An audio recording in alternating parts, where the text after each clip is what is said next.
Vamos dar início ao nosso estudo. Hoje nós só temos 30 minutos, mas vamos aproveitar cada segundo para aprendermos a palavra do Senhor. Por gentileza, eu quero se assentar.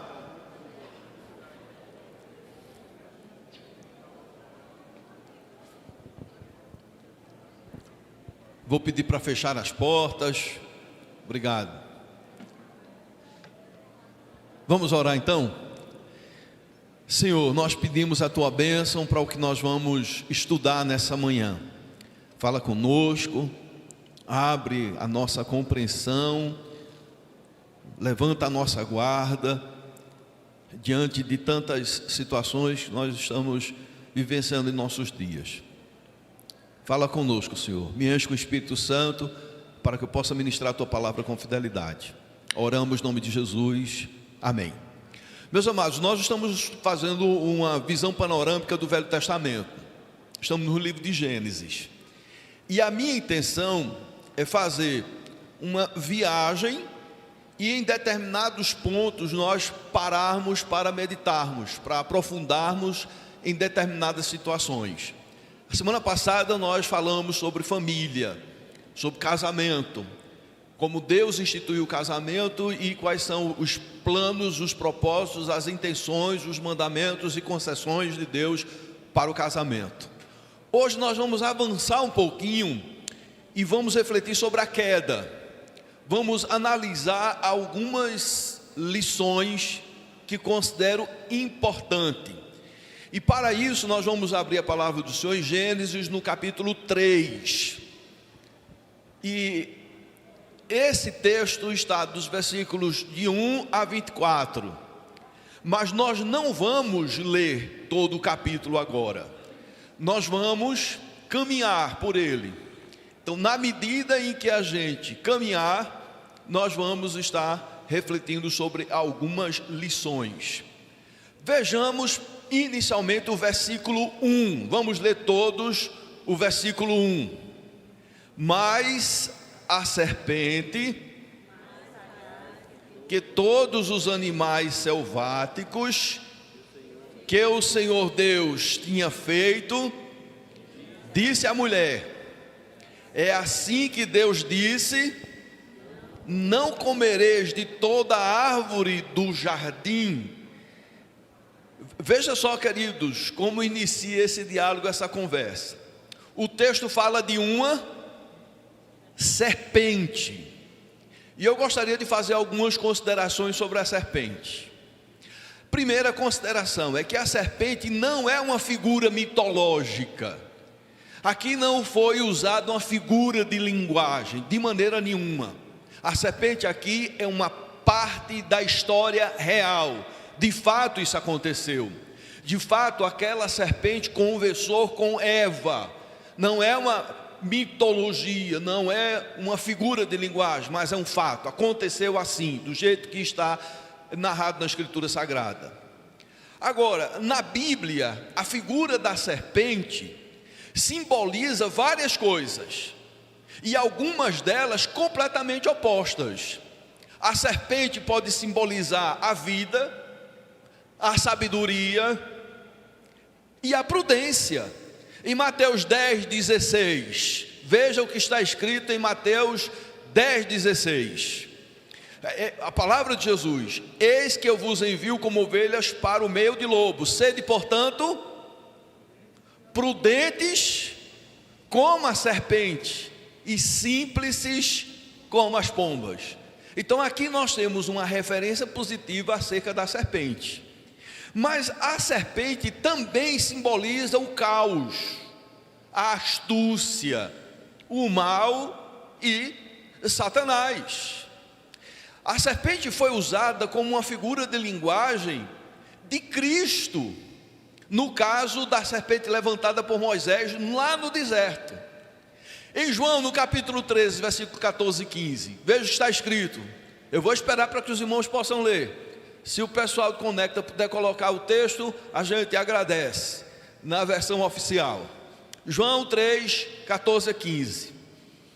Aqui eu estou mostrando que a serpente, ela na Bíblia é utilizada para simbolizar o mal, o bem, mas também o mal. E aqui é um simbolismo do bem. Veja o que diz o texto: e do modo, porque Moisés levantou a serpente no deserto, assim importa que o Filho do Homem seja levantado, para que todo que nele crê tenha a vida eterna. Então isso significa que a serpente não é uma personalização única do mal. Também a Bíblia se utiliza para alguns aspectos positivos.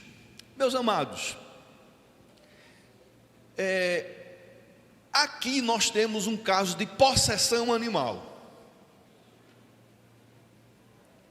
O texto é muito claro quando diz que a serpente, vamos lá, voltar para o versículo 1, mas a serpente, mais sagaz que todos os animais selváticos que o Senhor tinha feito, disse à mulher. E aí não foi a serpente, mas foi o que estava na serpente.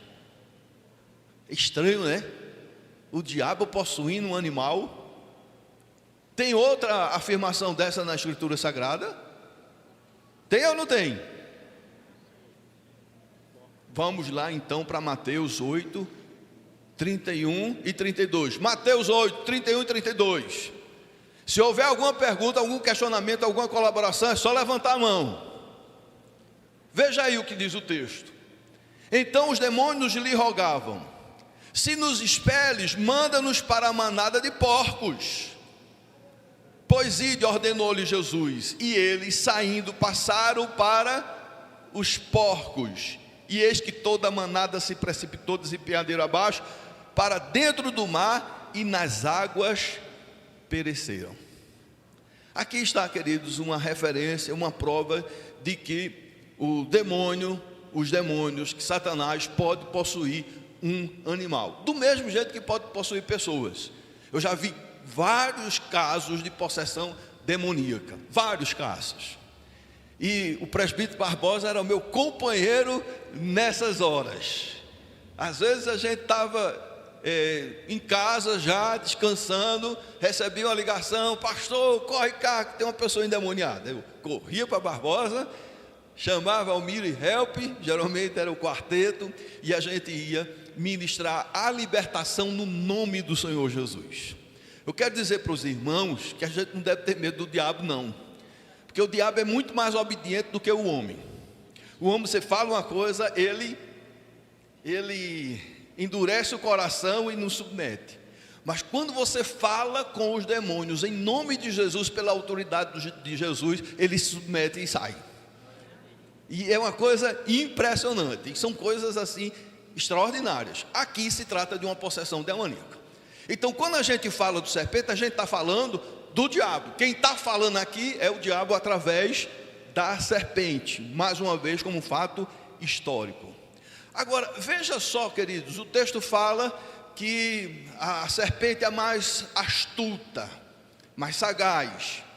E aí, meus amados, Satanás inicia uma conversa com a mulher, mas inicia distorcendo a palavra de Deus. Veja que coisa. A estratégia do diabo é exatamente essa: querer destruir usando a palavra do Senhor de maneira distorcida. E como foi que o diabo distorceu? O que é que diz o texto? É assim que Deus disse. Veja a sutileza, uma maneira de iniciar a conversa, de chamar a atenção, de trazer Eva para junto dele. Qual foi a frase que o diabo usou? Não comereis de toda a árvore do jardim. Não foi assim que Deus disse? Aí Eva caiu. Aí Eva inicia o diálogo, inicia a conversa. E isso aí é extremamente perigoso quando se quer conversar com o diabo. E quando a gente não tem discernimento, que é o diabo que está agindo. Gênesis 2, 15 e 17. Vamos ver o que foi que Deus disse. Gênesis 2, 15 e 17. Tomou, pois, o Senhor Deus ao homem e o colocou no jardim do Éden para o cultivar e o guardar. e o Senhor Deus lhe deu esta ordem. Qual foi a ordem? De comerás. Veja só, queridos, nós estamos diante de um texto que revela a providência de Deus. Deus permitindo de forma abundante o sustento do casal. De toda a árvore do jardim comereis livremente. Aí vem o mais, no versículo 17. O que é que diz? Da árvore do conhecimento do bem e do mal não comerás, porque no dia em que dela comeres, certamente morrerás. Meus amados, veja que coisa. As acusações sutis do diabo às palavras de Deus distorcem inteiramente a verdade. Ele quer que a palavra de Deus pareça dura e restritiva. Veja a sutileza. O diabo quer que a palavra de Deus pareça dura e restritiva. Satanás polidamente manobra Eva para que o que pudesse parecer uma discussão teológica sincera, porém subverte a obediência e distorce a perspectiva ao enfatizar a proibição de Deus, não a sua provisão. Veja a sutileza. Enfatiza a proibição e não a provisão, reduzindo a ordem divina a uma questão, pondo em dúvida a sua sinceridade, difamando os seus motivos e negando a fidelidade da ameaça, porque Deus diz: no dia que comerdes, morrereis. E qual foi a resposta de Eva? E aí, queridos, vem a desgraça, me desculpa a expressão coloquial. Versículo 2 e 3, leamos, versículo 2 e 3. Respondeu-lhe a mulher: do fruto das árvores do jardim podemos comer. Aí tudo bem. Mas do fruto da árvore que está no meio do jardim, disse Deus: dele não comereis. Olha aí o detalhe, meus amados. O que é que diz aí? Nem tocareis nele, para que não morrais. Nós acabamos de ler a ordem de Deus lá em Gênesis 2. Aonde é que está nem tocareis nele? Em canto nenhum. Eva acrescenta. E aí ela começa a se perder, meus amados. Nós precisamos ter muito cuidado quando no início de uma discussão teológica o diabo semeia o seu veneno, e a gente às vezes, por não conhecer com profundidade as escrituras sagradas, a gente acaba mantendo um diálogo que é indutivo ao erro. Eva acrescenta: não tocareis nele. Primeira vitória do diabo.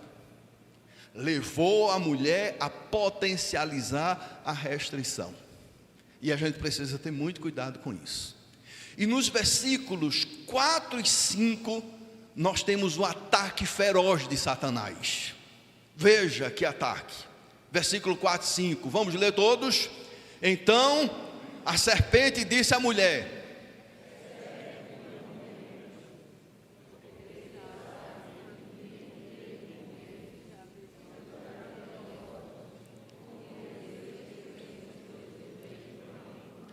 veja que ataque feroz. O diabo diz: é certo que não morrerás. O diabo chama Deus de mentiroso, de uma maneira sutil. Ele não vai direto e diz assim: Deus está mentindo. Não, porque aí teria causado uma repulsa, uma possível repulsa. Não, ele vai e diz: olha, certamente você não vai morrer.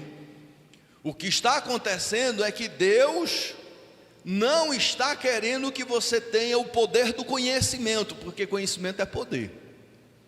O diabo chama Deus de mentiroso.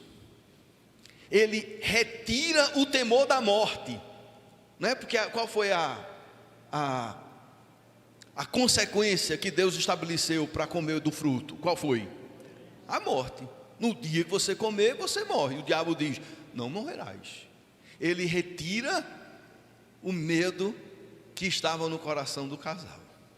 O diabo faz com que Deus pareça estar restringindo-os da humanidade plena, queridos. Que coisa terrível.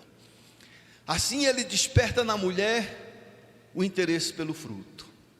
Aí o versículo 6.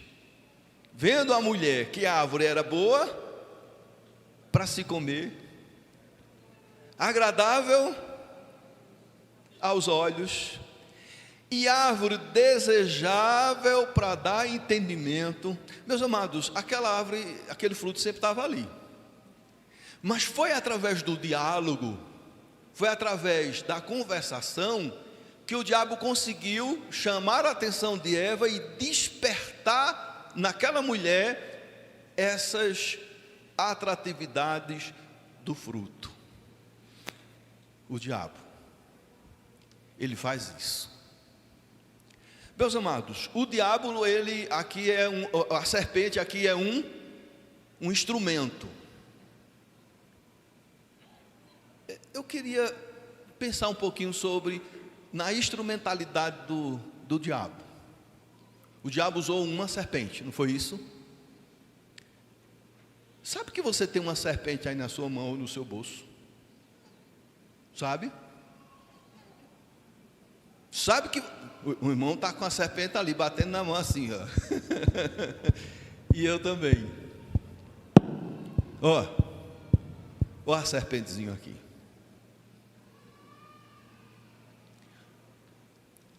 A serpente lá no Éden era um animal. A serpente hoje nos nossos dias é um celular. Tem outros instrumentos, mas esse aqui, meus amados, tem destruído muitas pessoas, tem destruído muitas vidas, tem destruído muitas famílias, tem destruído a espiritualidade, tem destruído até ministérios. Essa serpente aqui. Como nós falamos, a serpente lá do Éden, ela é um símbolo, e a serpente de uma maneira geral é símbolo de coisas boas, como até mesmo a obra sacrificial de Jesus Cristo, mas ela também é instrumento do mal. E aqui está um instrumento que pode ser uma bênção. É uma bênção isso aqui. Pensa numa serpentinha boa. Essa daqui pode ser, porque através dela nós mandamos mensagens bíblicas. Eu recebo várias, que coisas boas. E tem irmãos que já tem faz a sua devocional e já compartilha a sua devocional todinha. É bênção. E a gente deve fazer mesmo, querido. Devemos semear a palavra do Senhor, porque pode ser que não esteja precisando daquela palavra, não tem nada a ver com ela, mas o irmão B, ele estava precisando exatamente daquela palavra, e aquilo ali pode ser algo extraordinário na vida dele. Uma pessoa que pode estar pensando em tirar a vida, chega uma mensagem e fala exatamente do temor a Deus, do respeito à vida, da preservação da vida, e a pessoa pode desistir. Então aqui nós podemos alcançar tantas pessoas no mundo todo. Amém, meus amados? Vamos então usar este instrumento para a bênção. Vamos usar este instrumento para edificar. Vamos usar este instrumento para salvar. Vamos usar este instrumento para fortalecer as pessoas. É tão fácil você usar isso aqui para o bem. Amém? Que essa serpente seja usada para o bem. Esse amém está tímido. Melhorou um pouquinho. Então deixa eu tirar o nome serpente. Que esse instrumento seja utilizado para o bem. Amém. Amém. Mas tenha cuidado. Muito cuidado com isso aqui. Porque o diabo ataca exatamente nos momentos de maior relax, nos momentos mais inesperados. Eu não sei se foi ontem ou foi hoje pela manhã. Eu fui fazer uma pesquisa sobre uma palavra bíblica. E aí veio o texto, e no meio do texto apareceu uma imagem. De quê?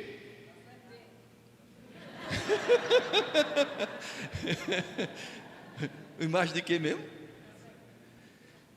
Era uma serpente, não deixa de ser, porque era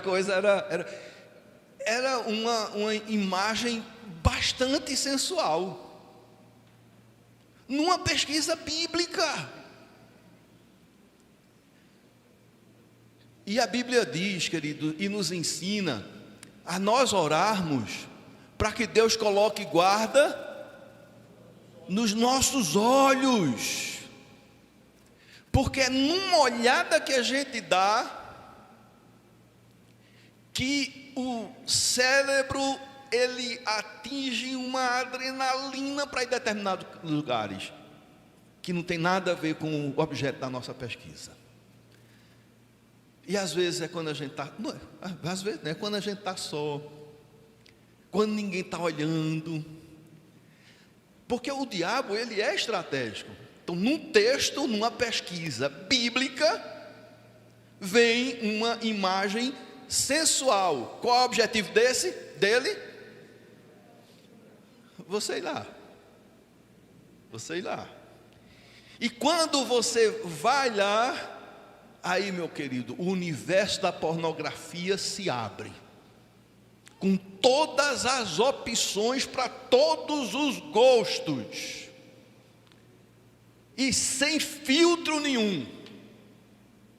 Eu, quando era jovem, tinha uma revista pornográfica,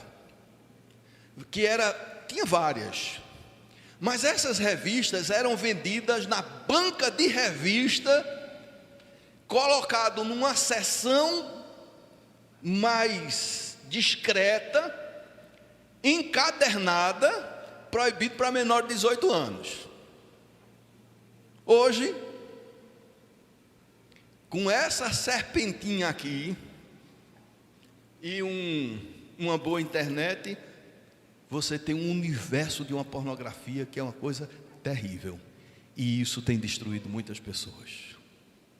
Do mesmo jeito que o diabo usou a instrumentalidade de uma serpente para derrubar o casal, implantar o pecado no mundo, e com o pecado toda a desgraça que a humanidade vem sofrendo, o diabo está fazendo isso hoje com muitas pessoas crentes.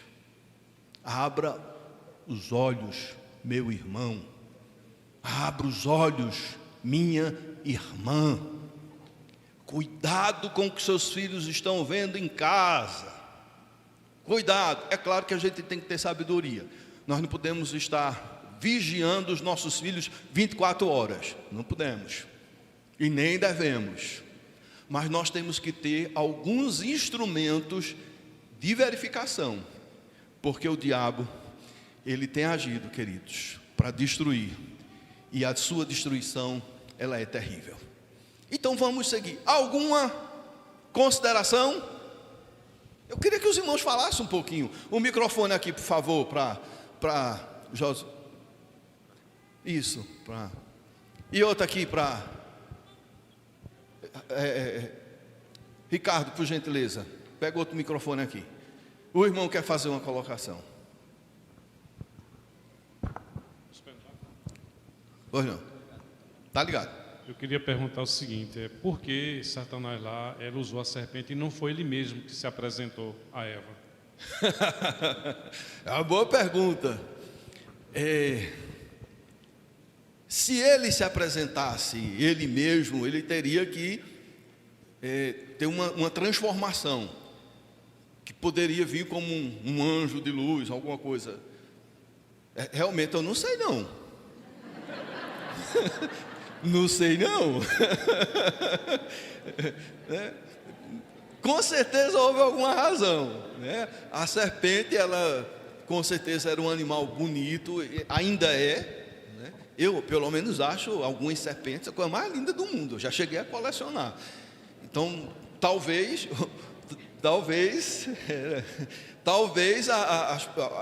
tenha sido essa a razão, mas a Bíblia não registra. né? Então me permita não conjecturar. Alguma outra pergunta? Pois não. Pastor, eu ouvi uma vez uma pregação de uma igreja que vou dividir em duas partes, né, a pergunta. Ele disse assim, que a queda do homem era um objetivo de Deus para ele restaurar o homem através de Jesus Cristo. Isso é uma coisa. E às vezes a gente é questionado, né, a gente que é crente, tudo, por que Deus sabe de tudo e Deus colocou a árvore lá para o homem pecar? Isso. Né? Por que será? A gente que acredita em Deus, a gente não vai fazer esse questionamento, Isso. mas assim, por que Deus sabe de tudo e Ele deixa o homem pecar? Né? Isso. Essas duas coisas. Então, assim, É essa a dúvida do irmão. aí essa pergunta pode ser respondida como eu falei primeiramente, que o objetivo de Deus era que o homem caísse e Ele restaurasse através de Jesus Cristo. Essa é a dúvida do irmão. Sim. Eu também estou doido para saber a resposta. Essa daí é como a irmã Maria perguntou, né? É a pergunta e a resposta que vale $1 milhão. Realmente está dentro do mistério de Deus. E nós precisamos ter a humildade. Porque, irmãos, especular é exatamente o que aconteceu aqui com Eva. Veio na especulação, no diálogo, na discussão, aí acaba se desviando e vai por esse caminho aí. Então tem coisas que não tem respostas, a gente tem que ter humildade que Deus não revelou. Aquilo que está claro que Deus quis revelar, é por isso que Deus é incognoscível. A gente só conhece dele o que ele revelou. Esse é um dos atributos dele. E o que faz ser Deus. Então a gente não tem esse conhecimento não. Pode ter muita especulação, pode ser, pode não ser, né? Agora, o fato é, a responsabilidade humana está clara aqui na Escritura Sagrada. Esse é um fato claro. A responsabilidade humana. E aí, só avançando um pouquinho, queridos, um pouquinho, que nós não podemos esquecer. Eu vou passar a palavra para a irmã. A gente vai avançar um pouquinho e a gente vai chegar lá quando a mulher come do fruto. E o que é que ela faz? Ela dá para o seu marido, para Adão. E Adão, com muita prudência, sabedoria, muito temor a Deus, ele questiona a Eva: o que é isso, Eva? Deus disse que não é para comer desse fruto. Foi assim? Ele não. Aqui, meus amados, inclusive até existe um livro chamado O Silêncio de Adão. Adão silencia. O texto só diz que ele foi lá e comeu do fruto. O silêncio de Adão. E esse silêncio de Adão tem sido o silêncio de muitos maridos, tem sido o silêncio de muitos pais, tem sido o silêncio de muitos homens. E aí a consequência vem, porque uma coisa só que a gente pode dizer é que Deus disse não, Deus colocou, Deus permitiu, mas Deus responsabilizou o homem, a mulher, a serpente, pelas consequências da decisão deles. Pois não?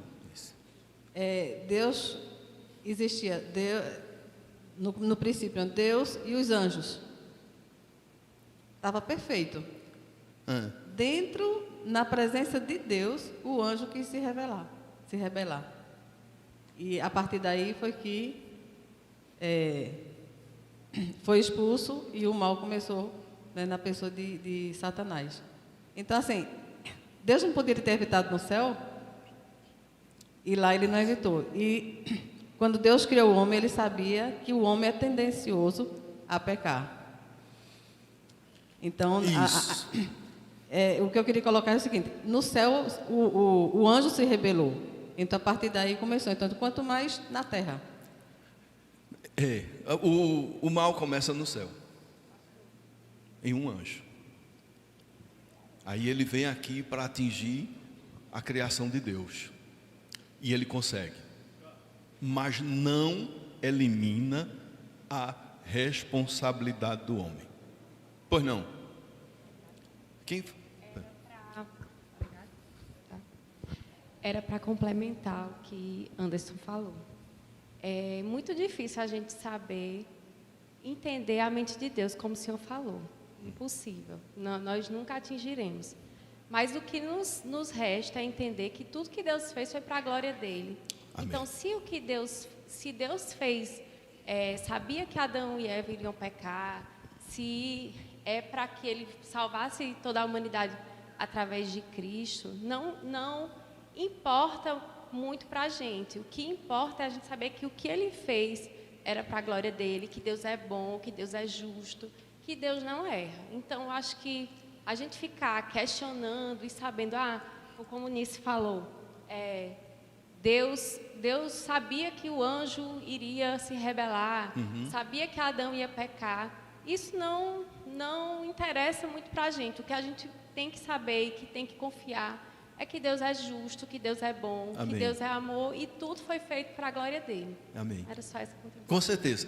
Agora, o questionamento faz parte da natureza humana, né? E faz com que a gente cresça, e faz com que a gente avance. Então, é importante questionar. Agora, a gente precisa ter a humildade de reconhecer que determinadas respostas estão na economia divina. Ele só vai revelar lá na eternidade. Nós vimos, acabamos de ver a história de José. Irmãos, José passou por tudo que passou. Deus tinha um propósito, Deus tinha um plano.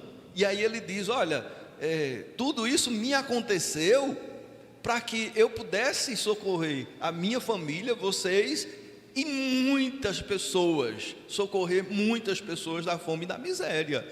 Então, José, ele reconheceu a soberania de Deus, porque Deus faz todas as coisas para a sua própria glória. Agora, nessa caminhada, meus queridos, tem situações que a gente não consegue compreender, mas a gente deve ter sempre em mente isso que a irmã falou. Deus faz todas as coisas para a sua glória, e Ele age, Ele opera para que todas as coisas cooperem para o bem daqueles que amam a Deus. Pois não, minha irmã? Pastor, esse momento da tentação, a gente observa que o diabo age assim até hoje. Por isso eu até acho que foi escolhida a serpente, porque foi direcionado para a mulher. A serpente é perspicaz. E até hoje, a mulher recebe setas pelo ouvir, para atingir a mente, certo? E o homem pelo ver. Depois que a mulher ouviu e pensou naquilo que a serpente falou, ela deixou ir para os sentidos. Então ela olhou para o fruto e desejou o fruto, né? E o homem hoje é tentado pelo que ele vê. Por isso que aparece aquela foto na internet assim, de repente, de surpresa, e é nos momentos de pausa da mente do homem. Perfeito. Né? Fantástico, irmã. Obrigado pela sua participação.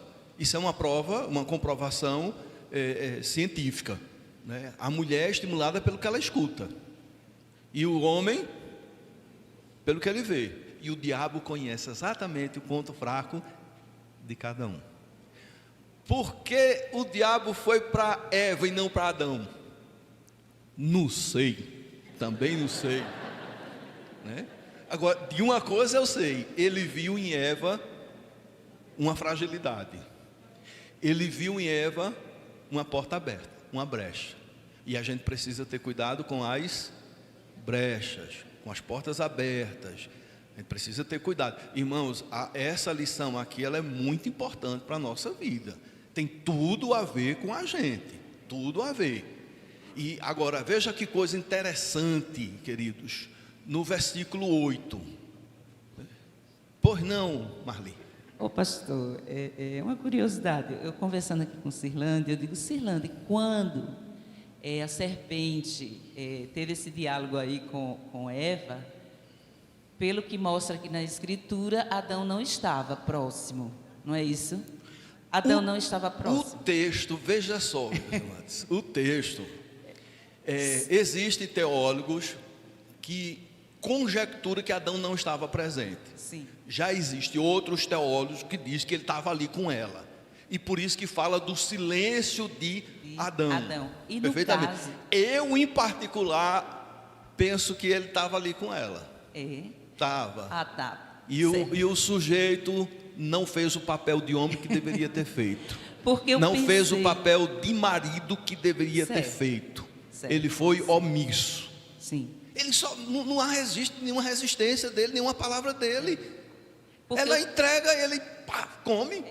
Porque eu pensei assim, eu digo, então esse fruto era diferenciado dos demais que tinha no jardim. Sim. Não é? Se fosse caso de Adão não estar ali próximo, aí eu pensei, eu digo, não, Adão comeu sem saber, não é, que era realmente o fruto lá, ou o fruto era igual. Ou esse fruto era igual a algumas árvores no jardim. Irmão, o que a irmã coloca é de uma profundidade muito grande. Porque para onde a gente correr... São curiosidades, pastor, sabe? Para onde a gente correr, a gente vai tirar uma lição. Quando se recebe um fruto, a gente tem que questionar de onde esse fruto é. Quando um filho chega com um objeto que não foi você que deu, a gente tem que questionar de onde esse objeto veio. E assim por diante. Então, são lições riquíssimas que a gente pode ir tanto para um lado quanto para outro. Eu, particularmente, acredito que ele estava lá. Ele presenciou tudo. E ele foi omisso. Ele não cumpriu a responsabilidade de marido.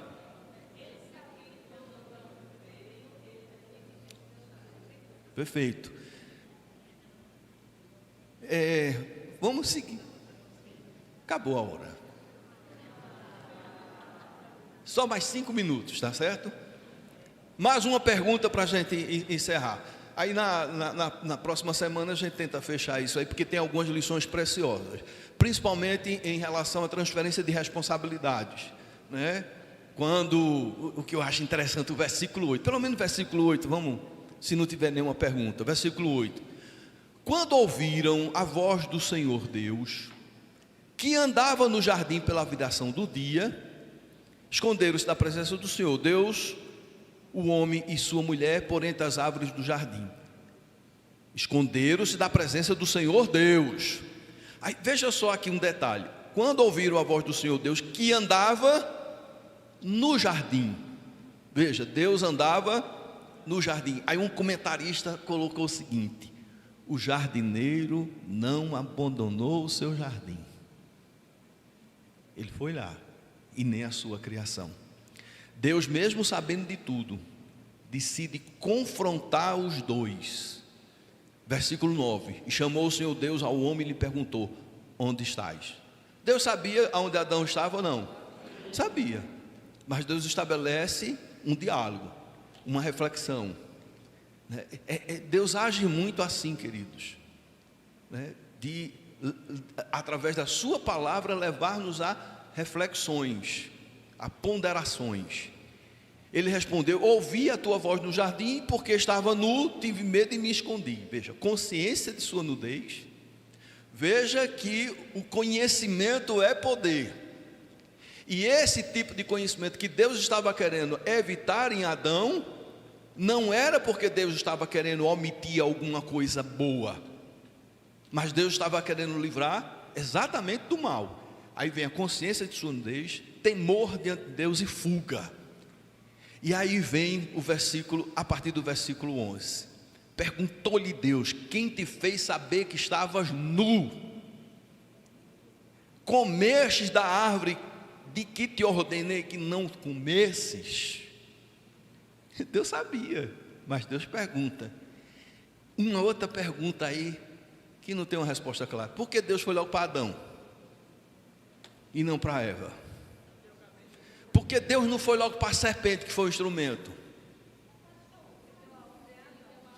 Porque Ele deu ordem a boa resposta, gostei. Pois não, Silande, o microfone vai até você. Estava aqui questionando com o Marley o seguinte: a ordem de Deus lá no capítulo 2, para não comer da árvore do fruto do conhecimento do bem e do mal, foi dado a Adão. Isso. Somente depois Eva foi formada. como foi que Adão passou essa informação para Eva? Será que foi como a gente às vezes diz, o homem do saco vai lhe pegar se você fizer? Será que que Adão passou a informação exatamente como Deus lhe deu? Porque parece que Eva já acrescentou outra coisa quando estava conversando com a serpente. Então eu estou vendo aí um Adão omisso, um Adão que, sinceramente, pisou na bola feio.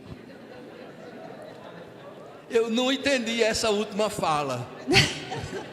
Eu fiquei curioso que as pessoas riram. Sim, eu disse assim, que parece-me que Adão não passou a informação correta. Que Certo. Adão também, além de ter sido omisso na hora de comer o fruto, foi também omisso na hora de passar a informação. Pisou na bola aí com o marido. Pisou na bola e também no cuidado que ele tinha para com ela. Exatamente, porque ele foi o que principalmente, inicialmente, recebeu a informação. Perfeito. Como foi que ele passou essa informação para a mulher que veio depois? Que ele passou porque ela diz para a serpente, né, para o diabo, né? Perfeito. Aí nisso está dizendo, mas não isenta a responsabilidade dela. Sim. E talvez tenha sido esse motivo, porque o diabo, a serpente foi um instrumento, porque o diabo foi para Eva e não diretamente para Adão. Mas quando Deus vai chegar junto primeiro em Adão. Aí Adão comete aquilo que se chama transferência de responsabilidade. E nós somos especialistas em transferir responsabilidades. Agora, queridos, eu estou doidinho para a gente chegar no versículo 15, como também no 21, mas só na próxima semana.